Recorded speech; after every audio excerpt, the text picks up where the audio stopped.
This is about Samantha. One night in January 2017, Samantha went out with a few friends and coworkers. She woke up the next morning in a coworker's home, confused, scared, covered in blood. She'd been raped. After she was raped, Samantha was, in her words, a zombie. She couldn't change clothes, she couldn't shower, she couldn't drink or think. She wanted this event to be erased from her memory.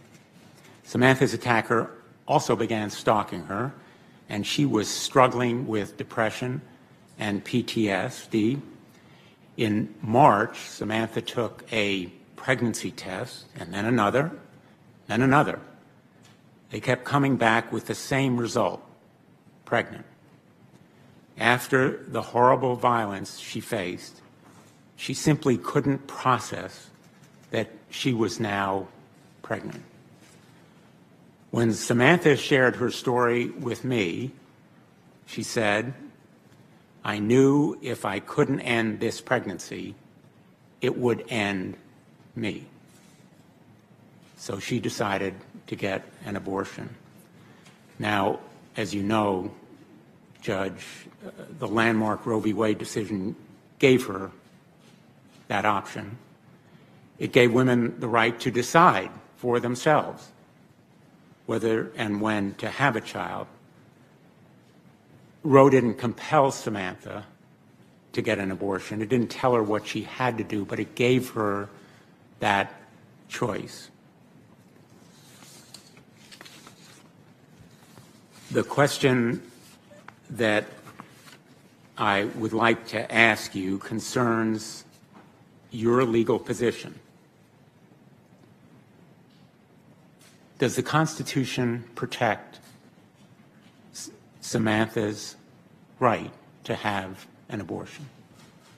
Roe versus Wade clearly held that the Constitution protected a woman's right to terminate a pregnancy. Casey upheld that central holding and spelled out in greater detail the tests that the court uses to consider the legality of abortion regulations.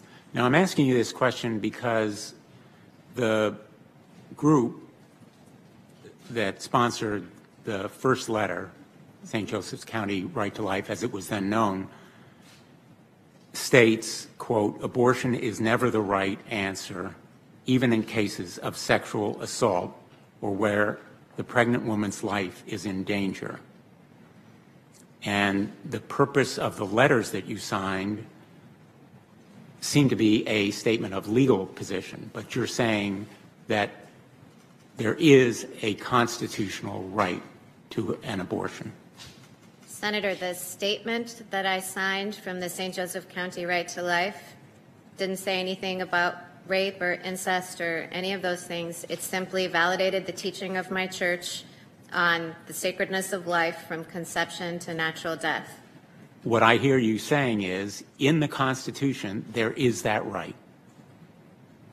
You mean when I was talking about Roe and Casey a moment ago? Well, yeah. Roe was correctly decided. You're agreeing that?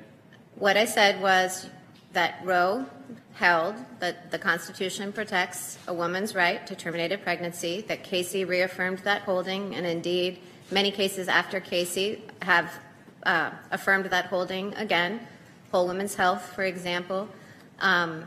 So I think we might be talking past each other because the statements that I signed were statements of my personal beliefs and not... Not your personal belief, Your Honor, your legal position. Are you willing to say that Roe was correctly decided? Because that's really the essence of the question here. Well, Senator, as I've said, to others of your colleagues in response to questioning, that it's inconsistent with the duties of a sitting judge, and therefore has been the practice of every nominee that sat in this seat before me to take positions on cases that the court has decided in the past. Well, I think Samantha and a lot of rape survivors would be really deeply fearful about that answer.